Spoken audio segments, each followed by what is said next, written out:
umaga nga, no, ng mga suki ng MRT. Kanina mga alas 5 talagang nagdadagsaan na sila dito. Pero kanina lang ay may napansin tayong ilang mga pasahero nitong MRT train na nagsibabaan kanina. Kanina ay kinapanayam natin sila at tinanong natin kung bakit yung iba ay talagang bumababa.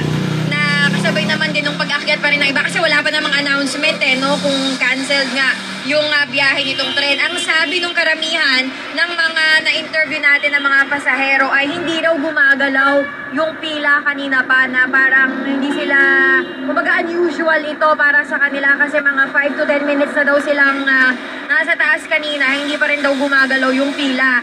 Yung mga empleyado talagang mahuhuli na daw sila sa kanilang mga trabaho kasi sa South pa sila no? Sa Ortigas, sa Makati. So yung iba, minabuti na lang na bumaba nga, mag-bus at meron kasing libre dito, malapit lang libreng sakay papuntang Makati, mga bus at coasters yung naghihintay dito, no? Pero sa kasalukuyan, ito, pabugso-bugso pa rin yung mga dumadating na mga pasahero nitong MRT train dahil wala pa namang ginagawang announcement nga itong MRT na kanselado yung kanilang mga biyahe ngayon. Samantala, Igan, tingnan naman natin itong EDSA. Medyo sumisikip na po itong daloy ng trapiko sa ngayon dahil 5:30 na, malapit ng mag-rush hour. At kapag Monday, medyo marami talaga itong mga motoristang bumabagtas dito sa EDSA. Ito yung mga ibang nakikita natin sa screen. Ito yung mga pasaherong kanina ay bumaba dito sa MRT North Avenue Station at ngayon ay mas minarapat na lamang na sumakay